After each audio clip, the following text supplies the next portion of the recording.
Hello everyone, आप सभी का हमारे इस YouTube channel Shubham Khadka virtual classroom पे स्वागत है। जैसा कि हम क्लास 11th का चैप्टर फर्स्ट यानी कि सेट देख रहे थे और सेट चैप्टर के बारे में देखते हुए हमने सेट का इंट्रोडक्शन, उसकी डेफिनेशंस, उसके एग्जाम्पल्स, उसके ऑपरेशंस, उसके टाइप्स देख रहे थे। और हम सेट के ऑपरेशंस में उसका फर्स्ट ऑपरेशन देख चुके थे, यूनियन ऑफ सेट्स। उसका सेकेंड ऑपरेशन भी देख चुके थे, इंटरसेक्शन ऑफ सेट्स। आज हम सेट का एक थर्ड ऑपरेशन देखेंगे, उसका नाम क्या रहेगा? Difference of sets. ये हमारा लेक्चर 18 है। इससे पहले हम 17 लेक्चर सेट चैप्टर पे कंप्लीट कर चुके हैं। हम बिल्कुल स्कूल्स की तरह ही चल रहे हैं। स्कूल में जैसे हर एक टॉपिक को आपको धीरे धीरे हर एक एग्जाम्पल के साथ लिखवा के पढ़ाया जाता है, बिल्कुल हमारी क्लासेस वैसे ही रहती हैं।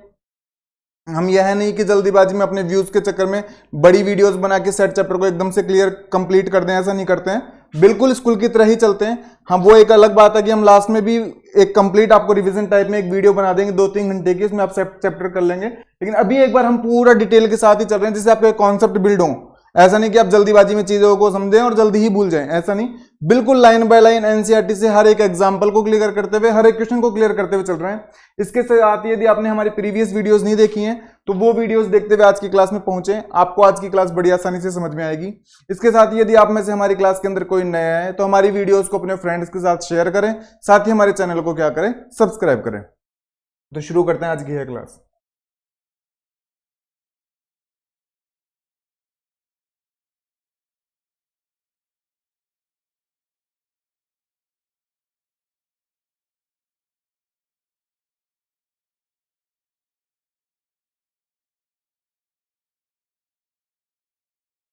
हम देख रहे थे ऑपरेशन ऑन सेट्स।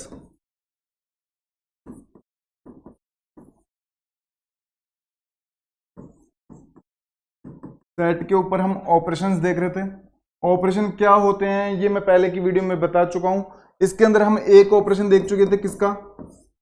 यूनियन का। दूसरा ऑपरेशन हम देख चुके थे, किसका? इंटरसेक्शन का। आज हम ये थर्ड ऑपरेशन देखने वाले हैं, किसका? डिफरेंस का। Difference of sets. ये ऑपरेशन क्या बोलता है इसको मैं आपको एक एग्जांपल से समझा देता हूं। इसका सेट बिल्डर फॉर्म में रिप्रेजेंटेशन भी बता दूंगा, इसका वेन डायग्राम से रिप्रेजेंटेशन भी बता देंगे और इसकी क्या बता देंगे? डेफिनेशन भी। एक बार आप समझ लो, जैसे कि मान लो आपके पास कोई सेट ए है और इस सेट के अंदर एलिमेंट है ए, बी, सी, डी और ई। ये 5 एलिमेंट्स हैं कौन से सेट के अंदर? ए सेट के अंदर। ए, बी, सी, डी, ई। ये कोई भी बिल्कुल जरूरी नहीं है कि आप ये ही सेट लें। आप अपनी मर्जी से कोई दूसरा सेट भी बना सकते हैं। मैंने ये सेट बना लिया। आप कोई एक दूसरा सेट ले बी, उसके अंदर एलिमेंट ले लें बी, सी, डी। 2 सेट हो गए। हमने 2 ही सेट क्यों लिए? क्योंकि ये जो ऑपरेशंस हैं ये सारे बाइनरी ऑपरेशन हैं। सारे ऑपरेशन कैसे हैं? Binary operation. बाइनरी ऑपरेशन ऐसे ऑपरेशन होते हैं जो 2 पे क्या करते हैं? वर्क। अब 2 पे वर्क करेंगे तो हमें मिनिमम कितने सेट चाहिए? 2 सेट चाहिए। इसलिए हमने एक सेट ए ले लिया और दूसरा सेट क्या ले लिया? बी। यहां तक क्लियर है? अब वो कहना चाहता है कि इन पे डिफरेंस का ऑपरेशन लगाओ। किसका ऑपरेशन लगाओ? डिफरेंस का। तो पहली बात तो डिफरेंस का ऑपरेशन लगाने के लिए जो इस प्रकार से रिप्रेजेंट करते हैं, ये माइनस साइन से रिप्रेजेंट करते हैं। किस साइन से रिप्रेजेंट करते हैं? माइनस साइन से। जैसे कि अगर आपको यूनियन निकालना होता, ऑपरेशन किसका लगाना होता? यूनियन का, तो आप ये साइन लगाते। अगर आपको इंटरसेक्शन बनाना होता तो आप ये साइन लगाते। अभी आपको डिफरेंस लेना है तो कौन सा साइन लगाओगे? ए माइनस बी। तो डिफरेंस की डेफिनेशन बोलती है कि इस साइन से रिप्रेजेंट करोगे। ये भी एक सेट ही होगा, ये भी एक क्या होगा? सेट। अब बोलता है कि सेट होगा तो फिर इसके अंदर एलिमेंट जाएंगे। तो एलिमेंट बोलते हैं कि कौन से जाएंगे? तो बोलते हैं कि इस डिफरेंस की डेफिनेशन पे डिपेंड करेगा। किसकी डेफिनेशन पे डिपेंड करेगा? इस डिफरेंस की। तो डिफरेंस की डेफिनेशन बोलती है कि इसके अंदर वो एलिमेंट जाएंगे जो ए में तो हो लेकिन बी में ना हो। ए में तो होने चाहिए लेकिन किस में नहीं होने चाहिए? बी में। ए में होने चाहिए तो ये इसमें है, इसमें है क्या? नहीं है, लेकिन तो यहां पे जाएगा। बी इसमें भी है, इसमें भी है तो इसमें नहीं जाएगा। सी इसमें भी है, सी इसमें भी है तो इसमें नहीं जाएगा। डी इसमें भी है, डी इसमें भी है तो इसमें नहीं जाएगा। ई इसमें है लेकिन इसमें नहीं है, तो क्या चला जाएगा? इसमें चला जाएगा। अब डेफिनेशन सुनो, let A and B are two sets, then the difference of these two sets are represented as A minus B. This is also a set which consists element which belongs to the set A but does not belong to the set B. माना कि आपके पास कोई दो set है A और B, तब उनके difference को A माइनस बी से रिप्रेजेंट किया जाएगा। वो भी एक सेट होगा, उस सेट के अंदर वे एलिमेंट जाएंगे जो सेट A में तो होंगे लेकिन किस में नहीं होंगे, B में नहीं होंगे। इतनी कहानी समझ में आती है? एक और एग्जांपल समझाता हूं।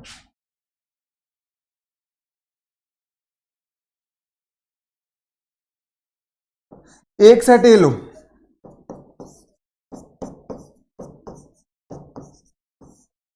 दूसरा सेट बी लो,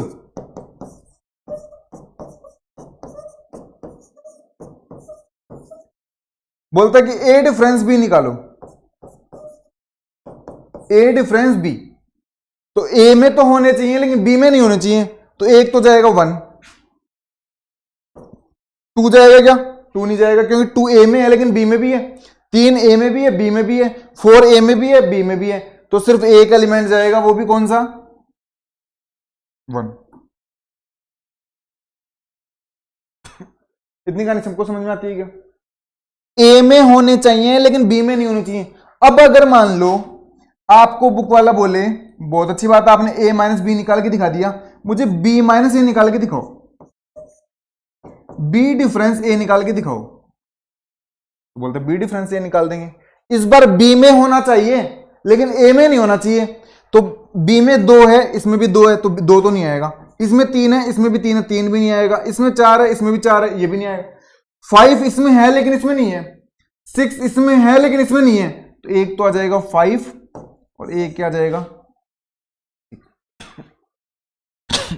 मतलब पहले सेट में होने चाहिए और दूसरे सेट में नहीं होने चाहिए, सिंपल सी बात है। इतनी कहानी सबको समझ में आती है। ये तो इसका क्या हो गया, एग्जाम्पल मैंने आपको बता दिया। इसकी मैंने आपको एक तो बता दी डेफिनेशन, एक तो मैंने आपको बता दी डेफिनेशन और एक आपको मैंने बता दी एग्जाम्पल। इतनी कहानी सबको क्लियर है क्या? एक तो मैंने आपको इसकी डेफिनेशन बता दी, एक आपको मैंने इसके एग्जाम्पल बता दी। एक बार एनसीईआरटी से इतना देख लेते हैं।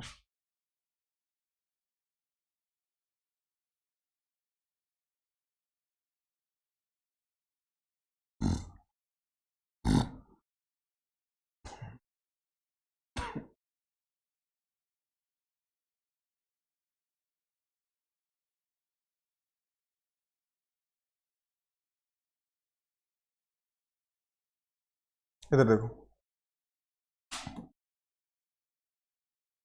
Difference of sets, the difference of the set A and B. वो कहना चाहता है कि कोई भी दो सेट लो, इज द सेट, उनका डिफरेंस भी एक सेट बनेगा, उसके अंदर वो एलिमेंट जाएंगे which belongs to A but not belongs to B, जो ए में तो बिलोंग करेंगे लेकिन किस में बिलोंग नहीं करेंगे, बी में। इसको कैसे रिप्रेजेंट करेंगे, ए डिफरेंस बी से, ए माइनस बी से। इसको रीड कैसे करोगे, ए माइनस बी। ये लो, अभी तक जितनी बातें हमने देखी वो देख ली।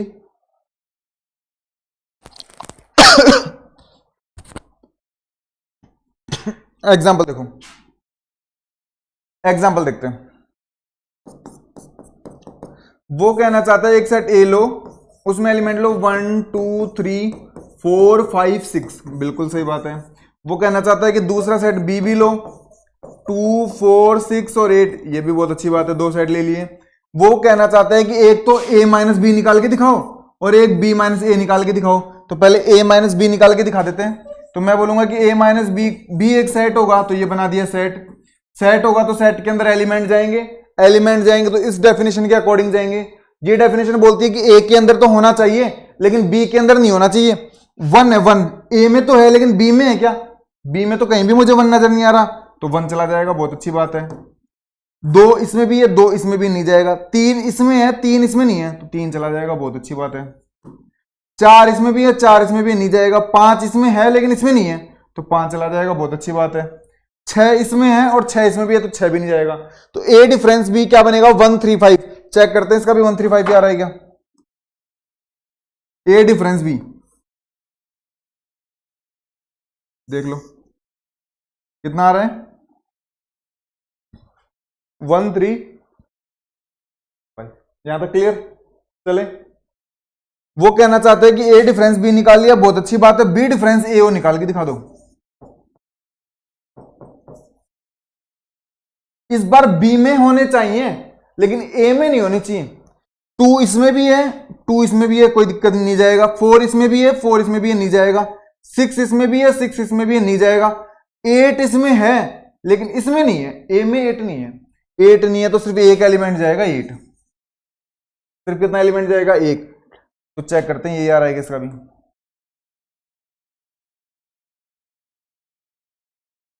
ये देख लो, बी डिफरेंस है, उसका भी कितना आ रहा है? 8 आ रहा है। और हमारा भी क्या आ रहा था? तो आपको एग्जाम्पल 18 समझ में आ गया?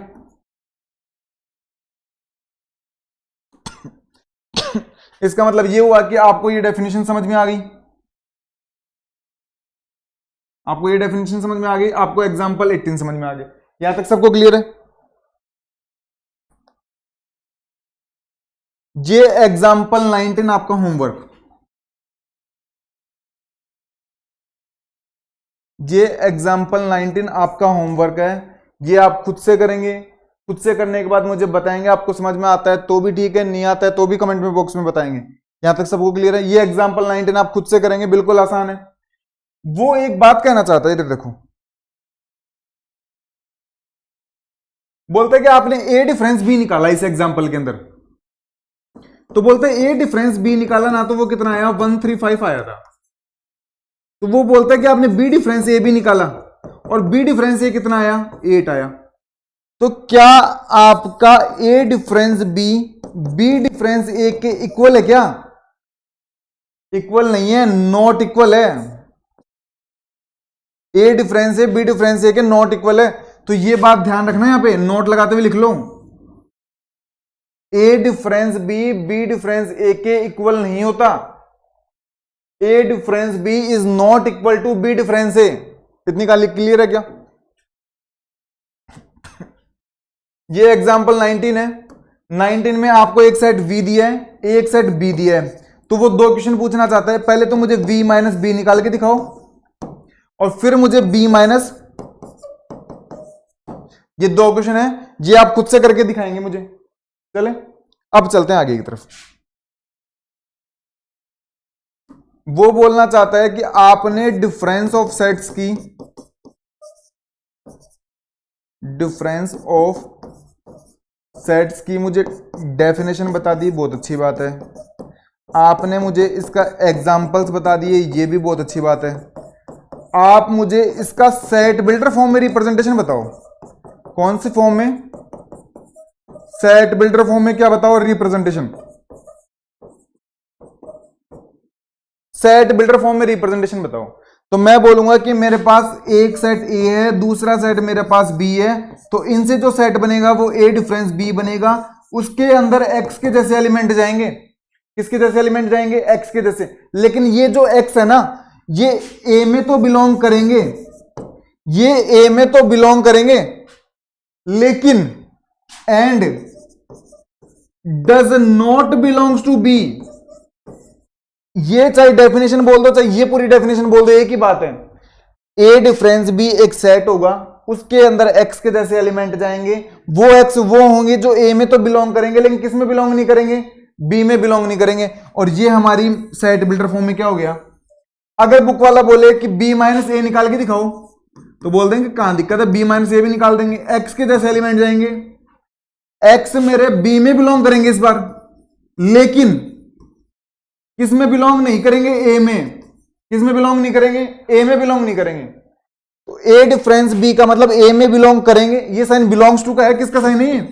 ये साइन पहले मैं बता चुका हूं इसका मतलब क्या होता है, हमने एक्सरसाइज के अंदर क्वेश्चंस भी किए थे इसके। तो ए में बिलोंग करेंगे और किस में बिलोंग नहीं करेंगे? बी में। इतनी कहानी सबको समझ में आती है कि देखो वो यही बताया उसने भी। ए डिफरेंस बी मेरा एक सेट होगा, कर्ली ब्रैकेट लगा दिया, एक्स के जैसे एलिमेंट जाएंगे, सच डेट मतलब एक्स के बारे में बताएगा, सच डेट के बाद जो भी बात आती है ना वो इस एक्स के बारे में बताती है। तो बोलती है कि एक्स मेरे ए में तो बिलोंग करेंगे, लेकिन मेरे एक्स किस में बिलोंग नहीं करेंगे, बी में बिलोंग नहीं करेंगे। ये क्या रिप्रेजेंटेशन है, सेट बिल्डर फॉर्म रिप्रेजेंटेशन है।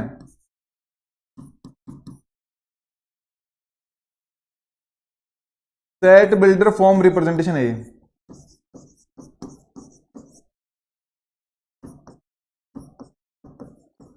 ये सेट बिल्डर फॉर्म क्या है, रिप्रेजेंटेशन। इतना सबको क्लियर है। वो बोलता है कि आपने डेफिनेशन बता दी, आपने एग्जांपल बता दिए, आपने सेट बिल्डर फॉर्म रिप्रेजेंटेशन भी बता दिया। अब एक काम करो, मुझे वेन डायग्राम रिप्रेजेंटेशन और बता दो, मुझे वेन डायग्राम रिप्रेजेंटेशन और बता दो। तो मैं बोलता हूं लो वेन डायग्राम रिप्रेजेंटेशन भी बता देते हैं। वेन डायग्राम रिप्रेजेंटेशन बोलते हैं कोई भी दो सेट लो, मैंने कहा कि एक सेट ए लिया एक सेट बी लिया, तो बोलते हैं कोई भी आपने दो सेट लिए तो ये किसी यूनिवर्सल सेट के तो सबसेट होंगे, यूनिवर्सल सेट के सबसेट होंगे। तो मैंने कहा कि मैं तो यूनिवर्सल सेट को रेक्टेंगल से रिप्रेजेंट करता हूं। तो बोलता है ठीक है रेक्टेंगल से रिप्रेजेंट करो। तो बोलता है फिर दो सबसेट को किससे रिप्रेजेंट करोगे, मैंने कहा कि सर्कल से रिप्रेजेंट करते हैं। तो उसने कहा कि ये लो सर्कल से रिप्रेजेंट कर दो, किससे, एक तो ए को रिप्रेजेंट कर दो और एक किसको रिप्रेजेंट कर दो, बी को, क्योंकि सबसेट को हमेशा सर्कल से रिप्रेजेंट किया जाता है और यूनिवर्सल सेट को हमेशा किससे रिप्रेजेंट किया जाता है, रेक्टेंगल से। वो बोलता है कि अब कौन से पार्ट को शेडो करें, बोलते हैं कि उस पार्ट को या उस एरिया को शेडो करना है जो ए के अंदर तो आए लेकिन किसके अंदर आनी है, बी के अंदर। तो ध्यान से देखना मैं कौन से एरिया को शेडो कर रहा हूं, मैं दूसरे कलर से करता हूं।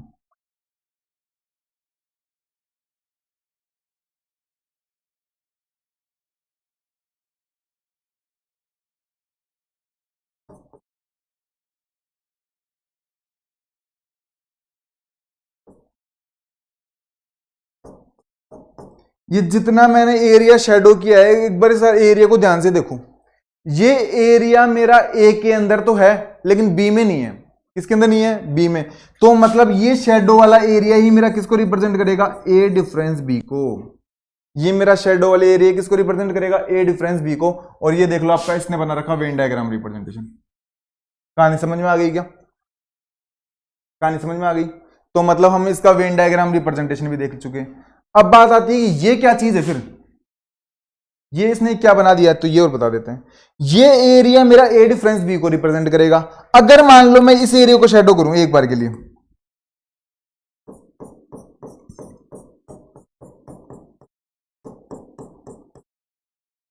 तो ये मेरा एरिया आपको पता हो तो बी डिफरेंस ए को रिप्रेजेंट करेगा, क्योंकि ये एरिया बी में तो आ रहा है लेकिन किस में नहीं है, ए में नहीं है। बी में तो है लेकिन किस में नहीं है, ए में। वो कहना चाहता है कि इतनी भी बहुत अच्छी बात है, ये बीच वाला किसको रिप्रेजेंट करेगा, ये। तो मैंने कहा कि ये हम पहले पढ़ चुके, ये रिप्रेजेंट करता है ए इंटरसेक्शन बी को। ये किसको रिप्रेजेंट करता है, ए इंटरसेक्शन बी को। इंटरसेक्शन वाली वीडियोस के अंदर जाके देखें, आपको समझ में आ जाएगा उसका वेन डायग्राम रिप्रेजेंटेशन यही होता है। तो मैंने कहा कि हमने एक डेफिनेशन देखी थी पहले डिसजॉइंट सेट की। डिसजॉइंट सेट कौन से सेट होते हैं, डिसजॉइंट सेट वे सेट होते हैं जिनके अंदर कोई भी कॉमन एलिमेंट नहीं होता है। डिसजॉइंट सेट वे सेट होते हैं जिनके अंदर कोई भी कॉमन एलिमेंट नहीं होता है। एक बार के लिए आप इस सेट को ध्यान से देखें, इस सेट को ध्यान से देखें, इस सेट को ध्यान से देखें और इस सेट को ध्यान से देखें। इन तीनों के शेडो एरिया को ध्यान से देखें। क्या इन तीनों के अंदर कोई भी कॉमन एलिमेंट है क्या, कोई भी कॉमन एरिया है क्या। इस ब्लैक वाले के अंदर कहीं रेड आ रहा है क्या, इस रेड वाले के अंदर कहीं ब्लैक जा रहा है क्या, इस ब्लू वाले के अंदर कहीं रेड और ब्लैक है क्या, नहीं है। तो मतलब तीनों के अंदर कोई भी कॉमन एलिमेंट नहीं है। और कॉमन एलिमेंट नहीं है इसका मतलब यह हुआ कि ये वाला सेट, ये वाला सेट और ये वाला सेट, ये तीनों सेट आपस में कैसे सेट हैं, डिसजॉइंट सेट हैं। आपस में तीनों कैसे सेट हैं, डिसजॉइंट सेट हैं। तो हम यही देखते हैं ऑपरेशन के अंदर। सबसे पहले उसकी डेफिनेशन देखते हैं। तो डिफरेंस वाले ऑपरेशन की हमने डेफिनेशन देख ली, उसके एग्जांपल्स देख लिए, उसका सेट बिल्डर फॉर्म में रिप्रेजेंटेशन देख लिया और उसका वेन डायग्राम रिप्रेजेंटेशन भी देख लिया। और इस प्रकार हमारा ये ऑपरेशन यहां पे क्या होता है, फिनिश। अब चलते हैं एक्सरसाइज 1.4 की तरफ।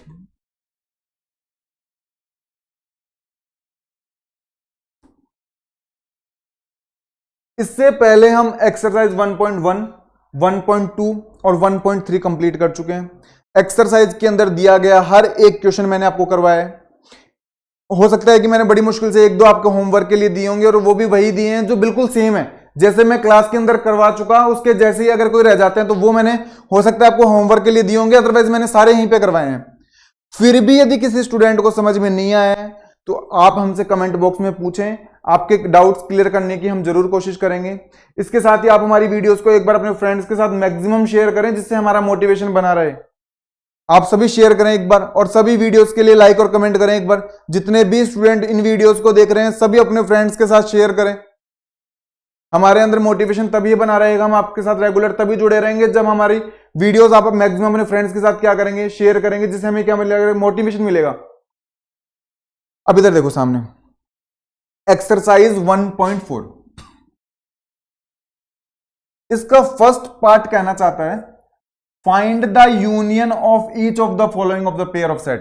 आपको 1 2 3 5 इसके अंदर 5 पार्ट दिए हुए हैं और सबके क्या निकालने हैं, यूनियन निकालने हैं। तो 5 के यूनियन निकालने, तो मैं पहले का यूनियन निकाल के बताता हूं। वो बोलता है कि मैंने एक सेट एक्स दिया है, उसके अंदर 1 3 5 है, 3 एलिमेंट है। दूसरा सेट है वाई, उसके अंदर एलिमेंट है 1 2 3। इन दोनों सेट का मुझे यूनियन निकालना है। क्या निकालना है, यूनियन। तो मैंने कहा बहुत अच्छी बात है, यूनियन निकालना तो आता है। तो बोलता है यूनियन निकालना है, तो इस प्रकार से रिप्रेजेंट करते हैं यूनियन को। तो मुझे तो डेफिनेशन आती है, डेफिनेशन आती है। तो बोलते हैं कि डेफिनेशन के अकॉर्डिंग तो ये सेट बनेगा। मैंने कहा बिल्कुल सेट बनेगा।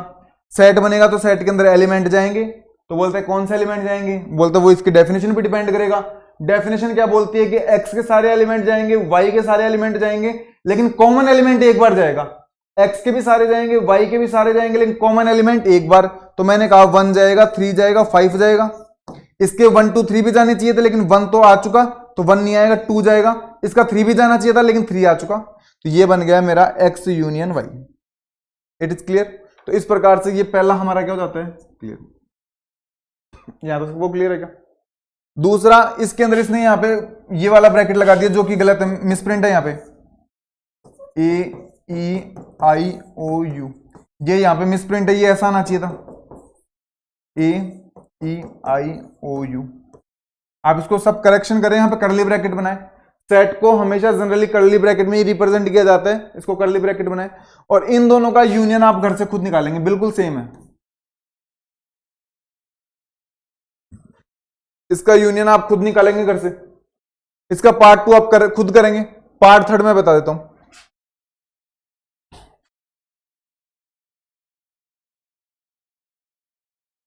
पार्ट 3 में कहना चाहता है कि आप एक सेट ए लो,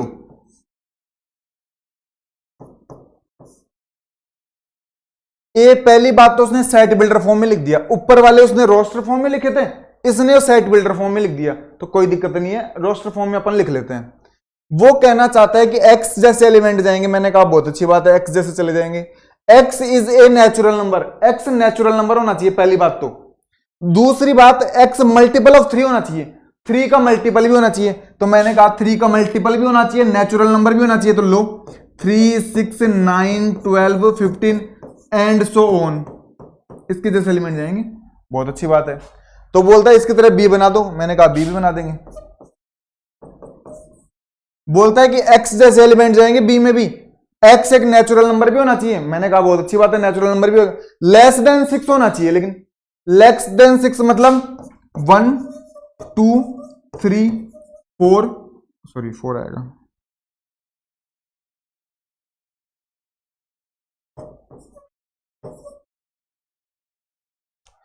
बना दिया। बोलते हैं कि आपने तो अभी तो सेट को ही कन्वर्ट किया है, यूनियन तो निकाल के दिखाओ। मैंने कहा यूनियन भी निकाल देंगे, ए यूनियन बी। बोलते हैं ए यूनियन बी के अंदर एलिमेंट जाएंगे। मैंने कहा एलिमेंट जाएंगे। तो बोलते हैं कौन कौन से एलिमेंट जाएंगे। तो एक काम करो, अब अगर मैं ऐसे लिखूं, एक बार सुनना ध्यान से, 4 5 3 6 9 12 15 एंड सो ऑन। मान लो मैं ऐसे लिख के आऊं, तो ये कोई कॉमन पैटर्न नहीं बन रहा। उसको क्या पता लगे कि 1 2 3 4 5 फिर 3 6 9 12 फिर एंड सो ऑन। अब वो यहां पे 18 करे या क्या करे, उसको समझ में आ जाएगा क्या। हमारी डेफिनेशन के अकॉर्डिंग तो हमें ऐसे लिखना चाहिए था ए के सारे एलिमेंट डाल दो, ए के सारे डाल दिए, बी के सारे डाल दो, बी के सारे डाल दिए। लेकिन इस सेट को हम रोस्टर फॉर्म में नहीं लिख सकते। रोस्टर फॉर्म में एंड सो ऑन हम तब लगाते हैं जब हमें कॉमन पैटर्न पता होता है। जैसे कि रियल नंबर के सेट को कभी भी रोस्टर फॉर्म में नहीं लिखा जाता, क्योंकि रियल नंबर के सेट का कोई भी कॉमन पैटर्न नहीं होता। इसीलिए हमेशा उसको कौन सी फॉर्म में लिखते हैं? सेट बिल्डर फॉर्म में। मैंने आपको बताया कि जो रियल नंबर का सेट होता है ना, उसको हमेशा सेट बिल्डर फॉर्म में क्यों लिखा जाता है? क्योंकि उसके एलिमेंट्स का कोई भी कॉमन पैटर्न नहीं होता है, और कॉमन पैटर्न नहीं होता है तो उसको रोस्टर फॉर्म में कैसे लिखोगे? तो उसने कहा कि बहुत अच्छी बात है, एक बात तो समझ में आ गई कि इसको रोस्टर फॉर्म में तो नहीं लिख पाएंगे, क्योंकि रोस्टर फॉर्म में लिखने से पैटर्न समझ में नहीं आ रहा। तो बोलते हैं सेट बिल्डर फॉर्म में लिख के दिखा दो। मैंने कहा सेट बिल्डर फॉर्म में लिख के दिखा देते हैं।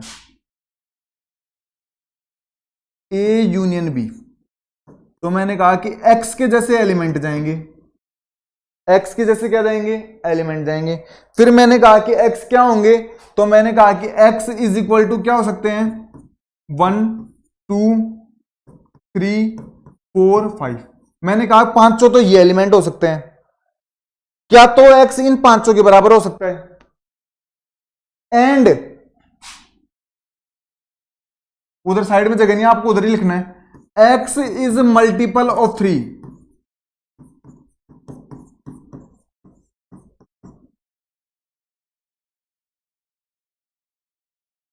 ये लो, मैंने कहा क्या तो मेरा x इनके इक्वल हो सकता है, तो ये पांचों चले गए। फिर मैंने कहा कि x मेरा नेचुरल नंबर भी है, इसके आगे और भी लिख देना x belongs to natural number, उसके आगे लिख देना x मेरा नेचुरल नंबर ही तो होना चाहिए ना। मैंने फिर कहा कि x मेरा नेचुरल नंबर होना चाहिए और x क्या होना चाहिए? 3 का मल्टीपल, तो 3 का मल्टीपल होना चाहिए और ये सारे एलिमेंट जाने चाहिए। तो ये मेरा क्या बन गया? A union B। इतनी बात सबको समझ में आती है क्या? इसको स्टार लगाएं। एक बार फिर से समझ लो इस एग्जांपल को, ये एक इंपॉर्टेंट एग्जांपल है। पहली बात तो ये कि हम इस सेट को A यूनियन B को रोस्टर फॉर्म में क्यों नहीं लिख रहे? हम रोस्टर फॉर्म में इसलिए नहीं लिख रहे क्योंकि यहां पे एलिमेंट्स अलग हैं, यहां पे एलिमेंट्स अलग हैं, फिर एंड सो ऑन लगाते हैं, तो एंड सो ऑन का मतलब समझ में नहीं आया कि कॉमन पैटर्न क्या होगा। अब जैसे कि देखो, मैं आपको बोलूं कि 1 2 3 4 फिर एंड सो ऑन लगा दो, तो मुझे पता है 5 आएगा, 6 आएगा, 7 आएगा, 8 आएगा, 9 आएगा। अब अगर मैं ऐसे करूं 2 7 9 11 एंड सो ऑन, अब 11 के बाद में बताओ भाई क्या आएगा? बता सकते हो क्या? कॉमन पैटर्न है क्या? नहीं है ना। तो इसीलिए हम रोस्टर फॉर्म में इसको नहीं लिख पा रहे। रोस्टर फॉर्म में नहीं लिख पा रहे तो कहां दिक्कत है? सेट को दूसरे तरीके से रिप्रेजेंट कर देंगे। कौन सा तरीके से? सेट बिल्डर फॉर्म से रिप्रेजेंट कर देंगे। तो मैंने कहा सेट बिल्डर फॉर्म से कर दिया, तो इन पांचों एलिमेंट को डालना था, तो इन पांचों को डाल दिया और बता दिया कि x 3 का क्या है? मल्टीपल है और क्या है? नेचुरल नंबर है। कहानी खत्म। अब आते हैं किस पे? पार्ट 4 पे। पार्ट 4 देखो, पार्ट 4 कहना चाहता है कि वापस से मैंने तो रोस्टर फॉर्म में दे दिया, तो बोलता है पहले सेट बिल्डर में बदल, सॉरी सेट बिल्डर में दे दिया तो पहले रोस्टर में बदल दो। मैंने कहा बदल देते हैं रोस्टर में, कहां दिक्कत है? वो कहना चाहता है कि x is a natural number, x natural number होना चाहिए और इस कंडीशन को सेटिस्फाई करना चाहिए 1 से बड़ा और 6 से छोटा और लेस देन। तो 2 3 4 5 और 6 यही तो जाएंगे। कहानी समझ में आती है क्या? a को तो बदल दिया, कहता है b को और बदल दो। मैंने कहा b को और बदल देते हैं, तो बोलते हैं x के जैसे एलिमेंट जाएंगे, x एक नेचुरल नंबर होना चाहिए, ठीक है कोई दिक्कत नहीं है। 6 और 10 के बीच में होना चाहिए, 6 और 10 के बीच में होना चाहिए, तो 7 8 9।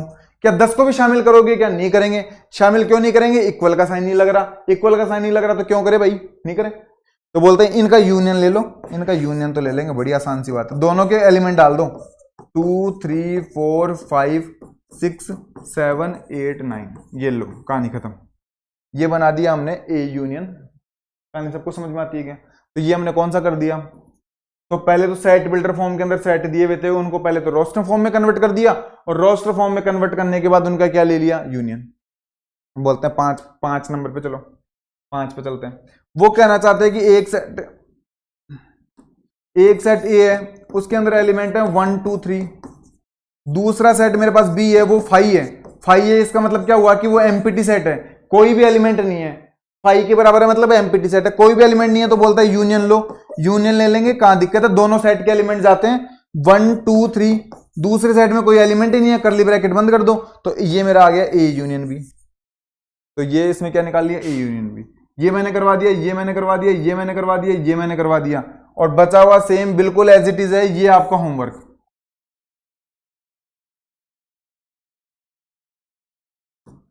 इतने कहानी सबको समझ में आती है। चले आगे। फर्स्ट क्वेश्चन सबको कंप्लीट है, यहां तक किसी को दिक्कत? एनसीईआरटी की हर एक लाइन हम आपको समझाते हैं, और ये ठीक इसीलिए समझा रहे हैं ताकि आप एनसीईआरटी पे ध्यान दें।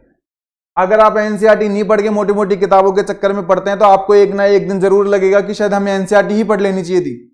कॉम्पिटिटिव एग्जाम्स में आजकल जितने भी क्वेश्चंस आ रहे हैं वो सीधे एनसीईआरटी से आ रहे हैं। एनसीईआरटी की बुक्स रेलेवेंट बुक्स हैं, उनमें जो डेटा है वो भले लिमिटेड डेटा है, लेकिन वो आपके लिए बहुत नेसेसरी डेटा है और आपके नॉलेज के लिए बहुत है। एक बार के लिए फिर टाइम बचता है, वो एक अलग बात है आपके पास, लेकिन इसका मतलब बिल्कुल भी नहीं है कि आप एनसीईआरटी को स्किप करके डायरेक्ट रेफरेंस बुक्स पे जाएं। क्लियर? अब आते हैं क्वेश्चन नंबर 2 की तरफ।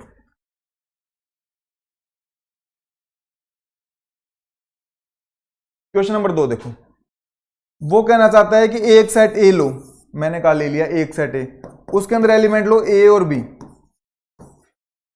एक सेट बी लो, उसने कहा बहुत अच्छी बात है, क्या लें, ए बी सी, मैंने कहा ले लिया। एक सेट ए लो, एक सेट बी लो, उसमें लो ए बी सी। पहली बात तो वो 2 प्रश्न पूछना चाहता है। एक तो मुझे बताओ क्या मेरा ए बी का सबसेट है क्या, ए इज सबसेट ऑफ बी। पहली बात तो वो ये पूछना चाहता है ए इज सबसेट ऑफ बी। दूसरा वो पूछना चाहता है कि ए यूनियन बी निकाल के दिखाओ, मैंने कहा भी बता देते हैं दोनों क्वेश्चन। पहली बात तो उसने पूछा कि ए सबसेट बी है या नहीं है। अगर ए के सारे एलिमेंट मुझे बी के अंदर मिल जाएंगे तब तो ए सबसेट होगा, अदरवाइज ए सबसेट नहीं होगा। सबसेट की डेफिनेशन ये तो बोलती है every element of the set A also belong in the set B, then A is said to be subset of the set B.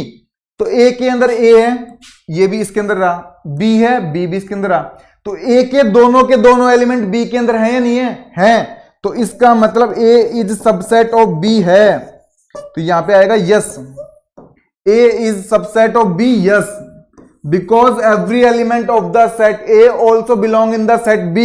This is the definition of subset. It is clear? अगला वो कहना चाहता है कि A union B निकालो, तो मैंने कहा ये तो मेरे लिए खेल है, A यूनियन B तो निकालने आता है। A के सारे एलिमेंट जाएंगे, B के सारे एलिमेंट जाएंगे, लेकिन कॉमन एलिमेंट एक बार जाएगा।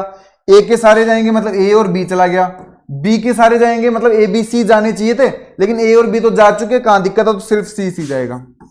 तो ये बन गया मेरा ए यूनियन। इतनी कहानी सबको तो समझ में आती है। एक्सरसाइज 1.34 के अंदर आपको 1.4 के अंदर आपको टोटल क्वेश्चन दिए हुए कितने, 12। इन 12 में से मैंने 2 आज आपको करवा दिए हैं। इसके आगे के क्वेश्चंस हम नेक्स्ट क्लास के अंदर करेंगे। मैं कोशिश करूंगा कि नेक्स्ट क्लास के अंदर आपको कम से कम 7-8 तक करवाए जाएं, उसके आगे के इसके आगे देखेंगे। हम स्पीड में करवाने के चक्कर में ऐसा नहीं है कि आप स्किप करते हुए चलें, हर एक लाइन को क्लियर करते हुए चल रहे हैं और बड़ी आराम से चल रहे हैं, जैसे स्कूल्स में। हम जल्दीबाजी में आपका सिलेबस कंप्लीट नहीं करवाना चाहते हैं। आपको पूरा 1 साल मिला है, पूरा 1 साल line by line to the point जैसे स्कूल में करवाया जाता है, ठीक उसी पैटर्न पे करवा रहे हैं, ताकि एक बार आपका सिलेबस बहुत अच्छे से हो, आपको फ्यूचर में ये ना सोचना पड़े कि हमने काश 11th अच्छे से पढ़ ली होती, काश हम 12th अच्छे से पढ़ चुके रहते। इसके साथ ही हम हमारी 11th और 12th की फिजिक्स की क्लासेस भी स्टार्ट कर रहे हैं, तो आप फिजिक्स की क्लासेस भी हमारे यहां से पढ़ सकते हैं, और जल्दी ही हम केमिस्ट्री की क्लासेस भी 11th और 12th की स्टार्ट करने वाले हैं। तो आप लगातार हमारे चैनल से जुड़े रहें। साथ ही हमारी सभी क्लासेस बाइलिंगुअल रहती हैं, हिंदी मीडियम के साथ साथ इंग्लिश मीडियम के हर उन स्टूडेंट्स के लिए इंपॉर्टेंट है जिनके 11th और 12th में किसको इंक्लूड किया गया है, एनसीईआरटी को क्या किया गया इंक्लूड। तो आप अपने छोटे भाई बहनों के साथ, स्कूल फ्रेंड्स के साथ, ट्यूशन फ्रेंड्स के साथ, अपनी कॉलोनी के फ्रेंड्स के साथ हमारी वीडियोस को जरूर शेयर करें। साथ ही हमारे चैनल को एक बार क्या करें, जाते जाते सब्सक्राइब करें, जिससे हमारा मोटिवेशन बना रहे। आप सभी छोटे भाई बहनों का धन्यवाद। Thank you.